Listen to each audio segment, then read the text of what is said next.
हाँ जी बच्चे, हम डिस्कस कर रहे हैं यूनिट नंबर 7, जिसके पहले 2 लेक्चर्स जो है वो हमारे कंप्लीट हो चुके हैं। हमारी एक्सरसाइज 7.1 जो है वो लास्ट लेक्चर में कंप्लीट हो गई थी। आज हम स्टार्ट करेंगे एक्सरसाइज 7.2।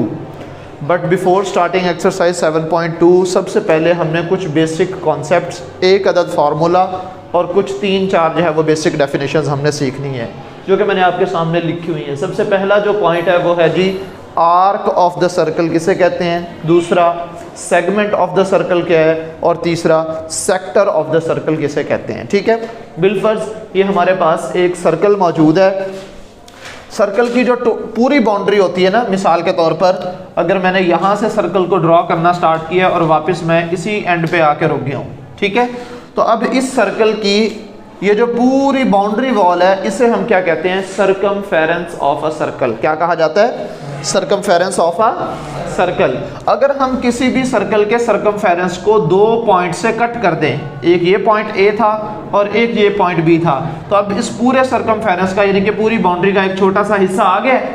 अब ये 2 हिस्से बन गए एक्चुअल में, एक ये हिस्सा है और एक ये बड़े वाला हिस्सा है। तो एक्चुअल में जब भी किसी सर्कल के सर्कमफेरेंस को हम कट करते हैं तो उसके अंदर 2 आर्क्स बन जाती हैं। अगर वो बराबर है तो ठीक है, अगर बराबर नहीं है, एक छोटी होगी फिर एक बड़ी होगी।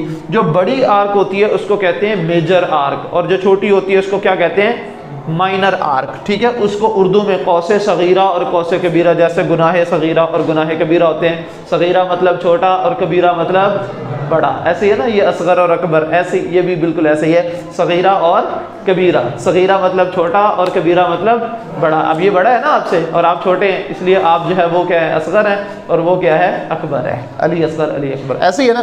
तो ऐसे ही जो है वो कौसे सगीरा और कौसे कबीरा भी होती है, यानी कि माइनर आर्क और मेजर आर्क। लेकिन हम जो डिस्कस कर रहे हैं वो क्या कर रहे हैं जी, आर्क किस ब्लॉक का नाम है। तो किसी भी सर्कल के सर्कमफेरेंस को अगर हम 2 हिस्सों में कट करते हैं तो जो एक पार्ट बनेगा उसको हम आर्क कहेंगे। क्या कहेंगे, आर्क कहेंगे। तो ये हमारे पास आर्क ऑफ द सर्कल है।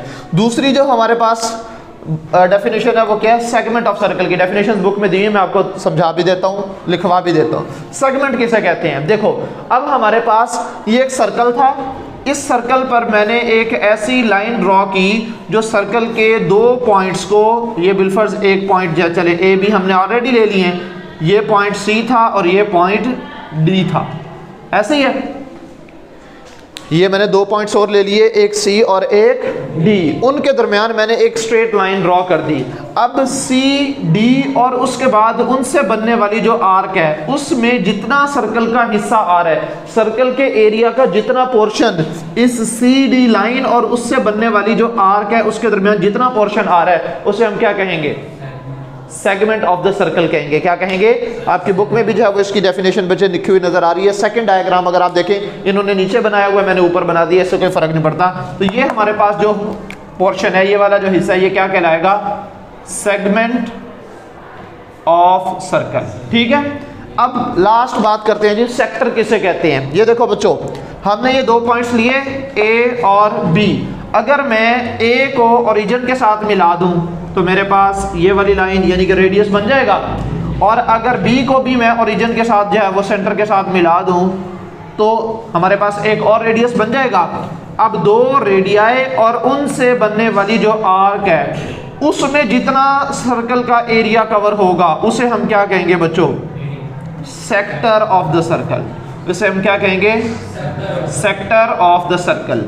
दोबारा से सुन लें, जो हमारे पास 2 पॉइंट्स ए और बी लिए गए हैं, जो पूरे सर्कमफेरेंस को 2 पार्ट्स में कट कर रहे हैं, तो जो एक पार्ट है वो है ए बी, और अगर दूसरा पार्ट देखें वो भी ए बी है, लेकिन दूसरी तरफ से घूम के आगे, बड़ा या छोटा। ठीक है, इसमें भी तो ए से स्टार्ट हो रहा है और बी पे आगे खत्म हो रहा है, इसमें भी ए से स्टार्ट हो रहा है, बी पे आगे खत्म हो रहा है। तो एक छोटी आर्क बनेगी और एक बड़ी आर्क बनेगी। तो मजमूई तौर पर हम इसको क्या कहेंगे कि ये आर्क है। जो छोटी होगी उसको माइनर कहेंगे, जो बड़ी होगी उसको मेजर आर्क कहेंगे।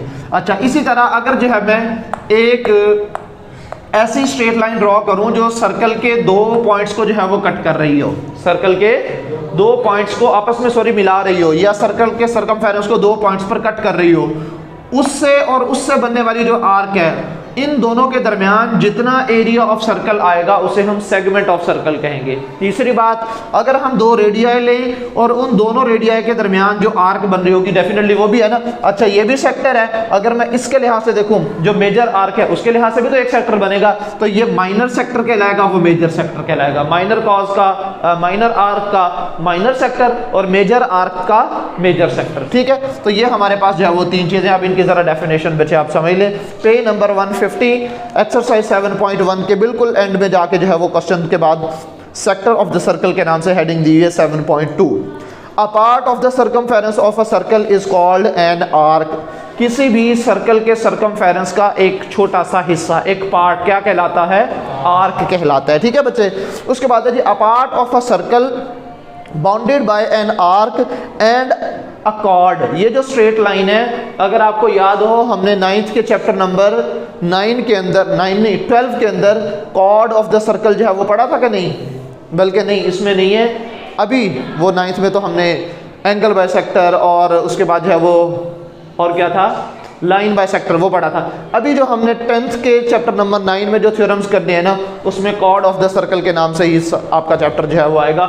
वो कॉर्ड किसे कहते हैं? कि एक ऐसी स्ट्रेट लाइन जो सर्कल के दो पॉइंट्स को आपस में मिलाए लेकिन सेंटर ऑफ द सर्कल से ना गुजरे, सेंटर ऑफ सर्कल से ना गुजरे। ये कॉर्ड की डेफिनेशन आगे चैप्टर नंबर 9 में आएगी। तो एक कॉर्ड और उससे बनने वाली जो आर्क है, उन दोनों में जितना area of the circle cover हो रहा होगा उसे हम क्या कहेंगे? सेगमेंट ऑफ सर्कल कहेंगे। लास्ट रह गया बेटे sector of the circle. A part of the circle bounded bye 2 radii and an arc is called sector of the circle. 2 radii और उससे बनने वाली जो आर्क है, इसमें जितना सर्कल का एरिया कवर हो रहा है या जितना उसका रीजन जो है वो कवर हो रहा है, उसे हम क्या कहते हैं बच्चों? सेक्टर कहते हैं। उम्मीद है आपको तफसील से ये बात समझ में आ गई होगी। कल मैंने आपको एक बात बताई थी, रेडियन किसे कहते हैं। ये टॉपिक यहाँ पे कंप्लीट हो गया है। अब हम आगे एक फार्मूला जो है वो उसकी तरफ चलते हैं, जो इस पूरी एक्सरसाइज के अंदर फार्मूला यूज होगा। मैंने आपको एक बात बताई थी, रेडियन जो है वो किसके इक्वल होता है? ये रेडियन है क्या चीज़ है? नहीं, वो तो एक अलग है, वो तो उसकी वैल्यू है ना। रेडियन कब बनता है? जब हम ये कहें कि 2 रेडियाई के दरमियान इतना गैप हो जितना उस रेडियस की लंबाई है, यानी कि जो उनसे बनने वाली आर्क है उसकी लेंथ और रेडियस की लेंथ अगर इक्वल हो तो उन दोनों रेडियाई के दरमियान बनने वाला जो एंगल है वो क्या कहलाता है? 1 रेडियन कहलाता है ना। तो अब आपने एक बात याद रखनी है बच्चे, हमारे पास जो इससे फॉर्मूला ड्राइव होगा वो होगा L is equal to R theta. मैं इसकी डेरिवेशन की तरफ नहीं जा रहा, सिर्फ आपको एक बेसिक सा कॉन्सेप्ट समझा रहा हूँ। क्या कॉन्सेप्ट समझा रहा हूँ? कि अगर हमारे पास जो आर्क की लेंथ है जिसको L से रिप्रेजेंट करते हैं और जो रेडियस ऑफ द सर्कल है, उन दोनों को अगर डिवाइड किया जाए, मिसाल के तौर पर ये आर्क लेंथ है और ये रेडियस है, दोनों की लेंथ बराबर होनी चाहिए कि नहीं होनी चाहिए? इसका मतलब ये हुआ कि L जो है वो किसकी वैल्यू होगी? आर्क लेंथ की, और R जो है वो किसकी वैल्यू होगी? रेडियस की। तो ये किसके इक्वल आना चाहिए? ये किसके इक्वल आना चाहिए? 1 रेडियन के इक्वल आना चाहिए कि नहीं आना चाहिए? शर्त यह है कि R और L जो है वो क्या हो? R और L जो है वो बराबर हो। अगर ये बराबर हो तो ये 1 रेडियन के इक्वल आता है कि नहीं आता? ये मैंने पिछले लेक्चर में आपको समझाया है ना। तो ये जो यहाँ पे 1 रेडियन है, एक्चुअल में ये क्या चीज़ है? एंगल नहीं है, एंगल है ना। तो अगर मैं इसको जनरलाइज कर दूं कि आर्क लेंथ को अगर रेडियस पर डिवाइड कर दिया जाए तो हमें क्या चीज़ मिलती है? एंगल मिलता है। क्या चीज़ मिलती है? उस आर्क और उन दोनों रेडियाई से बनने वाला जो एंगल है वो हमें मिल जाएगा। तो L divided by R which is equal to radian, यहाँ पे किस चीज़ को शो कर रहा है? एंगल को शो कर रहा है, और एंगल के लिए हम थीटा नहीं यूज़ करते, तो इसकी जगह मैं थीटा पुट कर सकता हूँ। ये जो R यहाँ पे डिवाइड हो रहा है इधर आके मल्टीप्लाई हो जाएगा। So L is equal to R theta. बस इतनी सी बातें आप याद रख लें, लंबे चौड़े प्रूफ की तरफ मैं आपको नहीं लेके जा रहा क्योंकि हम सिलेक्टिव काम ही कर रहे हैं। तो अब ये आपके पास एक फार्मूला आ गया बेटे। इस फार्मूला से, इस फार्मूला ने बच्चे देने हैं, 2 बच्चे निकल आने हैं और 2 फार्मूलाज और। एक्चुअल में टोटल जो है वो इसमें कितने वेरिएबल्स यूज हो रहे हैं? 3, R, L और थीटा। तो इसी से हम तीनों चीजें जो है वो मालूम कर सकते हैं। मिसाल के तौर पर अगर हमने लेंथ मालूम करनी हुई, ये आर्क लेंथ मालूम करनी हुई, तो हम ये वाला फार्मूला यूज किया करेंगे, ठीक है। और अगर हमने रेडियस मालूम करना हुआ तो L ये थीटा मल्टीप्लायर है, इधर आके डिवाइड हो जाएगा, which is equal to R हो जाएगा। इसका मतलब ये है कि अगर मैंने रेडियस मालूम करना होगा तो मैं ये वाला फार्मूला इस्तेमाल करूंगा। तीसरी चीज, अगर मुझे थीटा मालूम करना है तो अभी R मल्टीप्लायर था वो इधर आके डिवाइड हो जाएगा। So arc length divided by radius which is equal to angle theta. तो ये आपके पास तीन चीजें जो है वो बच्चे आ चुकी हैं और इस पूरे फॉर्मूला के अंदर तीन ही तो बातें हैं, आर्क लेंथ है और उसके बाद रेडियस है और उसके बाद थीटा है। तो एक फार्मूला से हमने तीन फार्मूलाज ड्राइव कर लिए। अब आप अपनी एक्सरसाइज निकालो, पहले तीन क्वेश्चन यही कुछ है, एक में आर मालूम करना है, एक में एल मालूम करना है, एक में थीटा मालूम करना है। तीन सवाल आपके हो गए और इसमें से फर्ज कि एक शॉर्ट क्वेश्चन लाजमी तौर पर बनेगा ही बनेगा इस फॉर्मूला को यूज करते हुए, यानी कि 7.2 के पहले दो क्वेश्चन जो हैं, तीन क्वेश्चन, इसमें से पक्का एक सवाल तो आना ही आना है। ठीक है, फॉर्मूला एक है, उसको तीन तरह से आप जो है वो मॉडिफाई कर सकते हैं। यहां तक बात बच्चे होगी क्लियर? ठीक है जी बच्चे, अब हमारे पास एक्सरसाइज का पहला क्वेश्चन मौजूद है 7.2 question number 1, find theta when L is equal to 2 centimetre and R is equal to 3.5 centimetre. Second part जो है L is equal to 4.5 metre and R is equal to 2.5 metre. आपकी choice पर second part जो है वो मैंने लिख दिया। अब इसको सॉल्व करते हैं। देखिए जरा, मैंने आपको ये तीन फार्मूलाज बताए थे, कौन सा ऐसा फार्मूला है जिसमें से हमने थीटा जो है वो मालूम करना है? किसमें थीटा? तीसरा। ऐसे ही है ना, तो हम बस इसी को यूज करेंगे। ठीक है, तो यहाँ पे मैंने इस फार्मूला को एज इट बतौर रेफरेंस जो है वो लिख देना है। Since theta is equal to, बच्चे खामोश हो जाए, थीटा किसके इक्वल था? Arc length divided by radius of the circle. ठीक है, अब मैंने क्या करना है, सिर्फ इसके अंदर वैल्यूज को सब्स्टिट्यूट करना है तो हमारे पास आंसर आ जाएगा। बच्चे थीटा की वैल्यू हमने मालूम करनी है, which is equal to arc length कितनी थी हमारे पास? 4.5 डिवाइडेड बाय 2.5। इन दोनों वैल्यूज को आपने जो है वो डिवाइड कर लेना है। 4.5 डिवाइडेड बाय 2.5। ठीक है, तो हमारे पास आंसर आ रहा है 1.8। क्या आंसर आया? 1.8। ये हमारे पास थीटा की वैल्यू आई है। अब यहाँ पे एक कंफ्यूजन है, मैं उसको भी क्लियर भी कर देता हूँ कि हमारे पास ये थीटा की वैल्यू आई है 1.8। अब ये 1.8 डिग्री है, ये 1.8 रेडियन है, ये 1.8 मिनट्स हैं, 1.8 सेकंड्स हैं, क्योंकि हमने एंगल के लिए तो बहुत सारे यूनिट्स पढ़े हुए हैं। समझ आ रही है ना? एक बात बतौर तावीज़ गले में डाल लें बांध के, ठीक है, ये पल्ले बांध लें कि जब जब हम ये वाला फार्मूला यूज करेंगे ना, जिसमें आर्क लेंथ, रेडियस और थीटा यूज होगा, एंगल किसी भी फॉर्म में गिवन हो, डिग्री में, मिनट में, सेकंड में, हमने उसको हमेशा रेडियन में कन्वर्ट करके ही यूज करना है। अभी तो चूंकि हम मालूम कर रहे हैं ना, तो जो हमारा आंसर आया वो भी रेडियन में ही है। तो इसका आंसर जो है वो 1.8 क्या होगा? ना डिग्री, ना मिनट, ना सेकंड, बल्कि क्या होगा? रेडियन होगा। ये ले मैं इसको डिफरेंट कलर से जो है वो लिख देता हूं ताकि प्रोमिनेंट रहे। तो अब आपके पास 1.8 रेडियन जो है वो इसका आंसर आया है। अभी दूसरा क्वेश्चन बड़ा इंटरेस्टिंग है। दूसरा क्वेश्चन जो है वो हमारे पास क्या है जी? 2, जिसमें वो कह रहा है आर्क लेंथ जो है वो आपने मालूम करनी है जब आपके पास थीटा कितना दिया गया हो? 180 डिग्री, और उसके बाद जो आर है वो कितना दिया गया हो? 4.9 सेंटीमीटर। ठीक है, अब आप ये देखो कि आपसे क्या चीज पूछ रहा है, वो आर्क लेंथ पूछ रहा है। पहले मैं क्वेश्चन नोट कर लूं, फिर उसके बाद आगे चलते हैं जी। ये एक पार्ट जो है वो मैं कर रहा हूं बच्चों, एक पार्ट आप खुद करेंगे। ठीक है, दूसरा करवा दें। डिग्री, मिनट, सेकंड में जो है वो आया हुआ, उसको आपने किस में कन्वर्ट करना है? मैं नहीं करवाऊंगा मेरा बच्चा, मैंने पिछली पूरी 7.1 के अंदर यही समझाया, डिग्री को मिनट में कैसे कन्वर्ट करते हैं और मिनट सेकंड को किस तरह से वापस रेडियन में जो है वो कन्वर्ट करते हैं। किया क्या नहीं किया, ये मैं आपके लिए छोड़ रहा हूँ। सारे औखे सवाल मैं करवाऊँ, मेरा इम्तिहान लेते रहो आप लोग। ये आपने करना है बच्चे, ठीक है ना?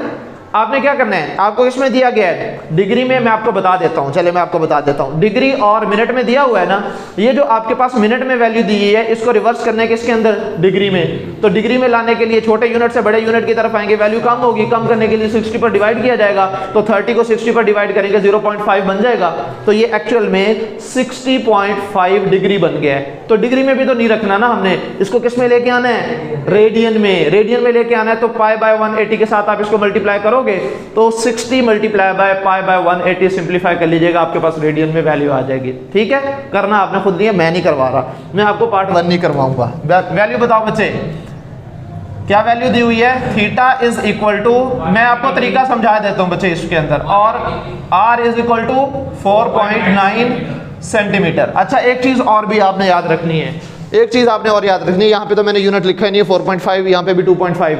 जिस यूनिट में हमारा रेडियस होगा उसी यूनिट में आर्क लेंथ होगी। अगर नहीं है, दूसरी चीज मालूम कर रहे हो, जैसे इस केस के अंदर आपको रेडियस गिवन है तो आर्क लेंथ हमने मालूम करनी है, तो आर्क लेंथ का जो आंसर आएगा उसके साथ क्या यूनिट लिखेंगे? जो रेडियस के साथ लिखा हुआ है। समझ आ रही है? अगर थीटा मालूम करना है फिर उसके साथ तो रेडियन ही आना है, अगर रेडियस मालूम करना है, आर्क लेंथ दी हुई है, तो जो आर्क लेंथ का यूनिट होगा वही रेडियस का होगा, और अगर आर्क लेंथ मालूम करनी है, रेडियस दिया हुआ है, तो वही आर्क लेंथ का यूनिट होगा जो रेडियस का है। अभी हमारे पास रेडियस का यूनिट गिवन है, आर्क लेंथ का हम सेंटीमीटर ही लगाएंगे। सवाल यह है कि हमारे पास ये 180 डिग्री में तो हम इस फॉर्मूला के अंदर यूज ही नहीं कर सकते एंगल को, किस में कन्वर्ट करके करना है, रेडियन में कन्वर्ट करके करना है। तो मैंने आपको तरीका वारदात बच्चों समझाया हुआ है, समझाया है ना, क्या बताया था आपने, सिंपली इसको क्या करना है, पिछले पूरी एक्सरसाइज के अंदर हमने यही किया है। आखिरी क्वेश्चन जो है theta is equal to 180 multiply by 1 degree, और 1 डिग्री जो है वो किसके इक्वल होता है, क्योंकि हमारा आंसर रेडियन में आना है, रेडियन में पाए तो लाजमी आता है और आता भी बटे के ऊपर है, तो पाई बाय 180 जो है वो इसके अंदर पुट किया जा सकता है। सो हमारे पास 180 मल्टीप्लाई बाय पाई बाय 180, तो ये छुरा फिर गया, तो हमारे पास पाई रेडियन जो है वो इसका आंसर आ गया है। पाई रेडियन जो है वो इसका क्या आ गया है, 1 पाई रेडियन आप इसको कह लो, ये लो, ठीक है। थीटा की वैल्यू हमारे पास क्या आ गई है, 1 पाई रेडियन जो है वो आ गई है, ठीक है। अब हमने जब हमारे पास थीटा की वैल्यू आ गई है और उसके बाद आर्क लेंथ की वैल्यू जो है वो मालूम करनी है और रेडियस की वैल्यू हमें ऑलरेडी दी हुई है, तो फार्मूला हमारे पास arc length which is equal to are multiply by theta होगा, ऐसे ही है ना। आर जो है वो किसके इक्वल होगा, सॉरी आर्क लेंथ जो है वो L is equal to are multiply by theta, यही फार्मूला है। तो इसी को यूज करने हैं। अब यहाँ पे हम वैल्यूज को सिर्फ पुट करेंगे और सिंप्लीफाई कर लेंगे।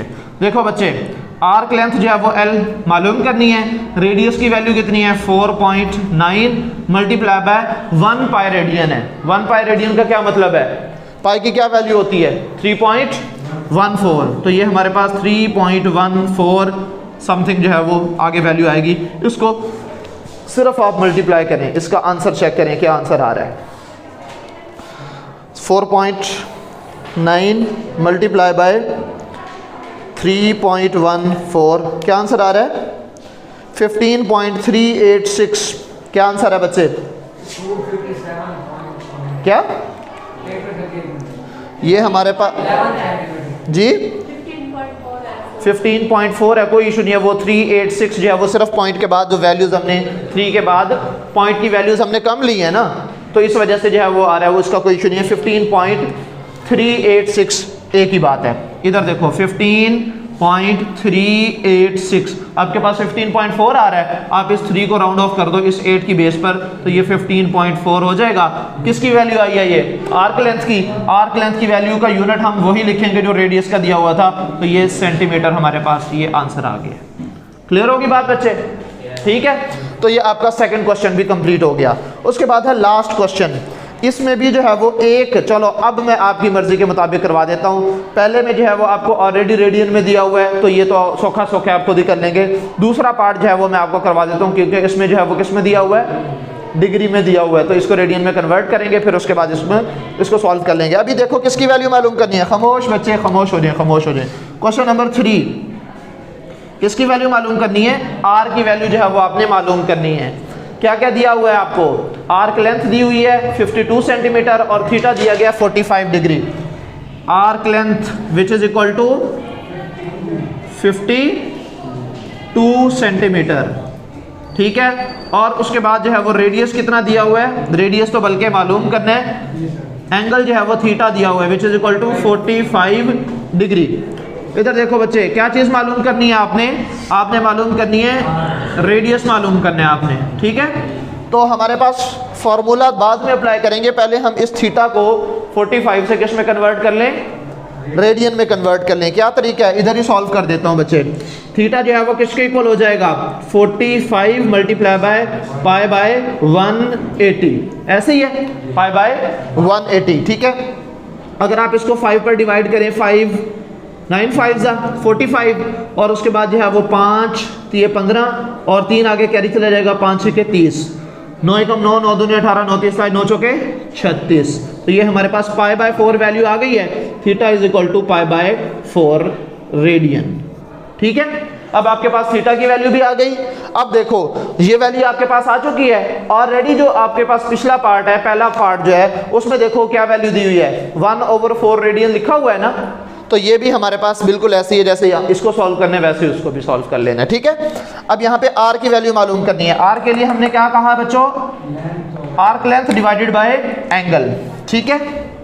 सो आर्क लेंथ जो है वो कितनी दी हुई है 52 डिवाइडेड बाय ये हमारे पास कितना है पाई बाय 4 रेडियन। ठीक है, अब ये पाई बाय 4 का क्या मतलब है, ये जो 4 डिवाइड हो रहा है इसको ऊपर ले जा सकते हैं, तो ये क्या बन जाएगा 52 को मल्टीप्लाई कर लेंगे 4 के साथ। नेक्स्ट स्टेप में देखते हैं जी, 52 multiply by 4 divided by pi की वैल्यू 3.14। ठीक है, 52 को मल्टीप्लाई करके 52 मल्टीप्लाई बाय 4 डिवाइडेड बाय 3.14 भी तो करना है बच्चे, विच इज इक्वल टू 66.242। क्या वैल्यू आ रही है 60R which is equal to 66.242। अब इसका यूनिट क्या दिया हुआ था हमें सेंटीमीटर, तो इसका यूनिट भी हम क्या लिखेंगे सेंटीमीटर लिखेंगे। आंसर आप इसका चेक कर सकते हैं बच्चे, 66 पॉइंट को 1-2 डिजिट आगे पीछे हो पॉइंट के बाद तो उसका कोई फर्क नहीं पड़ता। ठीक है बच्चे, तो ये आपके पास जो है वो वैल्यू आ चुकी है। उसके बाद जो क्वेश्चन नंबर 4 दिया गया है ना बच्चे, वो बड़ा इंटरेस्टिंग है। क्वेश्चन नंबर 4 में आपको स्टेटमेंट दी हुई है, सिर्फ आपने इसको समझना है और समझ के जो है वो आपने इन 3 में से किसी एक कैटेगरी में ले आना है। ये इन तीनों में से किसी एक कैटेगरी में फॉल करेगा। ठीक है, सबसे पहले देखो क्या कह रहा है जी, in a circle of a radius 12 metre, एक ऐसा सर्कल है जिसका रेडियस कितना है 12 मीटर है, तो आर की वैल्यू हमें मिल गई। आगे चलो जी, find the length of an arc, arc की लेंथ क्या होती है एल की वैल्यू मालूम करनी है। चलो जी आगे देखो क्या कह रहा है, which substance a central angle of 1.5 radian, theta भी मिल गया आर भी मिल गया, क्या मालूम करना है L is equal to R theta, तो पहला फॉर्मूला हमारे पास लगेगा, कर लेंगे खुद सॉल्व। 1.5 को सिर्फ आपने बच्चे 12 के साथ मल्टीप्लाई कर देने, सिर्फ आंसर चेक करो 1.4 है, 1.5 मल्टीप्लाई बाय 12 तो 18 इसका आंसर आएगा। ठीक है, तो 1.5 मल्टीप्लाई बाय 12 तो 18 जो है वो इसका आंसर है। क्लियर होगी बात बच्चे। उसके बाद अगला इससे भी ज़्यादा इंटरेस्टिंग है, what is the circular measure of an angle between the hands of the watch at 3 o'clock। Common, वो इंपॉर्टेंट भी नहीं है जो मैं करवा रहा हूँ, सिर्फ यही करने हैं आपने, 5वां छुरा फेर दो इसको, सिर्फ ये पार्ट करना है आपने, पार्ट नंबर 6, क्वेश्चन नंबर 1 2 3 4 और उसके बाद जो है वो 6। ये सिर्फ एक कॉमन सेंस का क्वेश्चन है। इधर देखो बच्चे, ये जो हमारे पास क्वेश्चन नंबर दिया गया है ना 6, इसको देख लो जरा क्या कह रहा है। क्वेश्चन नंबर 6 वो कह रहा है कि जब घड़ी की सुइयों पर 3 बज रहे हो, यानी कि घड़ी पर जब 3 बज रहे हो तो बताओ उन घड़ी की सुइयों के दरमियान एंगल कितना होगा। 3 बजे यही सीन होता है ना, ये सीन होता है, बड़ी सुई 12 पे और छोटी कितना एंगल बनता है, बस 90 डिग्री बनता है। अब इसको तरीका समझ लें ज़रा, ये आप अगर हो सके तो क्लॉक बना दीजिएगा, अच्छी बात है, कॉन्सेप्चुअल अंडरस्टैंडिंग के लिए अच्छी चीज़ है। ठीक है, ये सेंटर यहाँ पे जो है वो 12, यहाँ पे है जो 3। ठीक है, बाकी आप खुद बनाइएगा, ये बड़ी सुई और ये छोटी सुई, एंगल कितना बन रहा है ये अभी हमने मालूम करना है। कॉमन सेंस तो हमें बता ही रही है, नजर आ रहा है कि ये 90 डिग्री जो है वो बन रहा है, लेकिन हम इसको प्रॉपरली जो है वो कैलकुलेट करेंगे। किस तरह से कैलकुलेट करेंगे, पहले आप मुझे ये बात बताओ कि एक पूरे सर्कल का जो एंगल होता है वो कितना होता है 360 डिग्री होता है। तो इसका मतलब ये हुआ कि पूरा अगर 12 से शुरू हो और वापस दोबारा 12 पर सुई पहुंचे तो 360 डिग्री कंप्लीट कर लेगी। तो जो टोटल एंगल है वो कितना है 360 डिग्री। ठीक है, अब मुझे एक बात बताओ कि टोटल इसमें इक्वल पार्ट्स कितने बनाए गए हैं, 1 से लेकर 12 तक 12 इक्वल पार्ट्स बनाए गए हैं ना, तो 360 डिग्री कवर करने के लिए 12 इक्वल पार्ट्स जो है वो बनते हैं। तो अगर मैं इसको 12 पर डिवाइड कर दूं तो 12 और 1 के दरमियान, यानी कि एक पॉइंट के दरमियान जो एंगल बनेगा, एक पार्ट के दरमियान जो एंगल बनेगा वो मिल जाएगा हमें। कितना होगा बच्चे 12 एकम 12, 12 दूनी 24, 12 तिये 36। ठीक है, तो ये हमारे पास बन जाएगा 30 डिग्री। कितना बन जाएगा 30 डिग्री। अब 12 से लेकर 3 तक कितने पॉइंट्स बन रहे हैं 1 2 और ये 3, ऐसे ही है ना। 30 को 30 के साथ 3 के साथ जरा मल्टीप्लाई करो, एंगल क्या बन रहा है, क्या एंगल बनेगा 30 multiply by 3 which is equal to 90 degree. और हमने भी क्या बताया 90 डिग्री। अब मैं आपको थोड़ा सा मैंने शॉर्ट जो है वो किया है, angle between 12 and 3 is equal to total angle divided by total parts. ठीक है, टोटल एंगल हमारे पास कितने हैं 360 डिवाइडेड बाय टोटल पार्ट्स कितने हैं 12। एक पार्ट के दरमियान एंगल जो है वो हमारे पास आ गया। अब जो आपके पास टोटल 12 और 3 के दरमियान जो एंगल बनाना है उसमें कितने इक्वल पार्ट्स बच रहे हैं 3। एक पार्ट का 30 डिग्री है तो 3 का कितना हो जाएगा 90 डिग्री। तो हमारे पास आंसर आ गया। ठीक है बच्चे, तो एंगल जो है वो 90 डिग्री बनेगा। ये थी आपकी एक्सरसाइज 7.2 जो कि जितना का हमने करना था वो हमने सॉल्व कर लिया। ठीक है, इसके अलावा इस एक्सरसाइज से और कुछ भी जो है वो नहीं करना। नेक्स्ट 7.3 जो है उसके अंदर कुछ नई चीज़ें कुछ नए टॉपिक्स आएंगे और बड़े इंटरेस्टिंग है, वो आपने समझने भी हैं। ठीक है बच्चे, और इसके जो लास्ट क्वेश्चंस दिए हुए हैं ना, स्पेशली क्वेश्चन नंबर 7, 8, 9, 10, 11, 12, 11 तक तो बिलखुसूस ये क्वेश्चंस काफ़ी ज़्यादा इंपॉर्टेंट हैं शॉर्ट क्वेश्चन के हवाले से। ठीक है, इसके अलावा भी जो क्वेश्चंस हुए वो इंशाल्लाह ज़रूर देखेंगे। अभी इस एक्सरसाइज के जो रिव्यू के क्वेश्चंस हैं ज़रा आप उन पर एक नज़र दौड़ा लें। पेज नंबर निकाल लें 169। इसमें आपको जो क्वेश्चन नंबर 7 नज़र आ रहा है वो आप देखें ज़रा। What is the radian measure of a central angle of an arc 50 metre long on the circle of a radius 25 metre. Radius और उसके बाद जो है वो आर्क लेंथ आर और एल दोनों वैल्यूज़ दे दी हैं। क्या चीज़ मालूम करने को कहा है, मालूम कर लेंगे। ओके जी, आगे चलें। Find R when L and theta दोनों जो है वो गिवन है। थीटा वैसे ही 45 डिग्री जो है वो दिया हुआ है, जैसे हमने यहाँ पे 45 डिग्री वाला सॉल्व किया है। वेयर इज वेयर ये रहा। ठीक है, चलें जी, ये भी कर लेंगे आप। उसके बाद जो है बस यही दो क्वेश्चन हैं जो 7.2 से रेलिवेंट हैं। उसके बाद जो है वो नेक्स्ट 7.3 से स्टार्ट हो जाएंगे। ठीक है, और जो मैंने अभी आपको बताया कि क्वेश्चन नंबर जो है 7.3 के नहीं वो शॉर्ट में भी आ जाते हैं। इसी का भाई एक आया हुआ है ना, इधर देखो, वही मैं आपको दिखाने लगा हूँ। 7, 8, 9, 10, 11, 10 तक, बल्कि 7, 8, 9 और 10 इन्हीं का एक भाई जो है वो यहाँ पे पार्ट नंबर 9 मौजूद है। Find tan theta when cos theta is equal to 9/41 and the terminal side of the angle theta is in 4th quadrant. अब ये क्या बुलाया, कल वाला जो मतलब कि जो नेक्स्ट एक्सरसाइज है ना, उस एक्सरसाइज से पहले प्रॉपर एक लेक्चर जो है वो दरकार है बुनियादी चीज़ें समझने के लिए, फिर आप एक्सरसाइज की तरफ जो है वो आएंगे। ठीक है, क्योंकि इसमें बहुत सारी चीज़ें जो है वो आपने समझनी है। ट्रिग्नोमेट्रिक रेशोज़ क्या होती हैं, कैसे हासिल होती हैं, ट्रायंगल का ट्रिग्नोमेट्रिक रेशोज़ के साथ क्या ताल्लुक है। ठीक है, ये सारी चीज़ें हम ड्राइव करेंगे, उसके बाद जो है वो इस पर हम अप्लाई करेंगे। ठीक है, तो एक प्रॉपर जो है वो आधे घंटे का लेक्चर आपको चाहिए ही चाहिए, जो बुनियादी चीज़ें जो है वो सीखेंगे। तो अगले लेक्चर में हमने पहले ये बुनियादी कॉन्सेप्ट्स क्लियर करने हैं। इसमें बड़ी सारी चीज़ें जो है मैं अभी आपको 7.3 से पहले अगर आप ओपन करें ना तो आपको बहुत सारी चीज़ें जो है वो मिल जाएंगी। मिसाल के तौर पर सबसे पहले को टर्मिनल एंगल्स क्या होते हैं, ट्रिग्नोमेट्रिक रेशोज़ क्या हैं, को टर्मिनल एंगल्स किसे कहते हैं। फिर उसके बाद एंगल इन स्टैंडर्ड पोजीशन, ये तो डेफिनेशन है। क्वाड्रेंटल एंगल्स जो है वो क्या होते हैं। फिर उसके बाद trigonometric ratios and their reciprocals, ये हमने जो है वो ट्रिग्नोमेट्रिक रेशोज़ फिर इनके रेसिप्रोकल। पेज नंबर 156 पर आपको एक रेसिप्रोकल आइडेंटिटीज़ के नाम से डब्बा बना के दिया हुआ है, बॉक्स मिल रहा है। उसके बाद जो है वो उससे ऊपर लिखा हुआ है tan theta is equal to sine theta over cos theta, cot theta is equal to cos theta over sine theta. Sine theta बजाते खुद किसके इक्वल होता है, cos थीटा बजाते खुद किसके इक्वल होता है, tan थीटा बजाते खुद किसके इक्वल होता है, ट्रायंगल के लिहाज से। ठीक है, फिर रेशोज़ के लिहाज से tan किसके इक्वल होता है, cot किसके इक्वल होता है। ये सारी चीज़ें जो है वो कल के लेक्चर में हमने सीखनी है। समझ आ रही है बच्चे।